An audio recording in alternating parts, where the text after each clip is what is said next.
तर मी इथे रिझल्ट नाही तर प्रोसेस डॉक्युमेंट करतोय. बाय द वे, मी आहे रोहन आणि ही आहे माझ्या फ्युचरला शेप द्यायची जर्नी. सकाळी 4:50ला अलार्म वाजला. दिवसाची सुरुवात 1 कप ब्लॅक कॉफीने झाली आणि मग डायरेक्ट जिमला. तसंच आज आपला बॅक वर्कआउट होता. प्रत्येक वर्कआउट सोबत एक गोष्ट लक्षात येते, रिझल्ट एका दिवसात मिळत नाही, पण रोज केलेला एफर्ट नक्की जमा होत असतो. जिम नंतर टायपिंग क्लासला गेलो, पण आज क्लासला सुट्टी होती म्हणून थोडी गडबडच झाली. घरी परत येऊन दिवसाची पहिली मील ओट्स मिल केली. ओट्स मला आवडतात कारण ते फक्त पोट भरत नाहीत, दिवसभर एनर्जी मेंटेन ठेवायला पण मदत करतात. ब्रेकफास्ट झाल्यानंतर आवरून ऑफिसला निघालो. आज 2 ITR फाईल सक्सेसफुल सबमिट केल्या. अजून खूप काही शिकायचं आहे, पण रोज नवीन काहीतरी शिकतोय. हेच बघून मला खूप चांगलं वाटतंय. संध्याकाळी घरी परतलो. थोडी एनर्जी डाऊन होती, पण डिसिप्लिन म्हणजे मोटिवेशन असेल तेव्हा काम करणे नाही.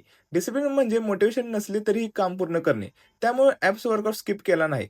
रात्रीच्या वेळी ट्रेडिंग क्लास अटेंड केला, चार्ट अनालिसिस केलं, मार्केट समजून घेण्याचा प्रयत्न पण केला.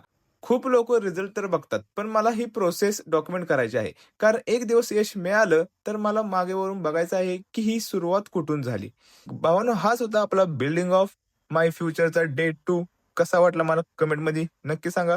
व्हिडिओ आवडल्यास लाईक, शेअर आणि फॉलो करा विसरू नका. Bye bye.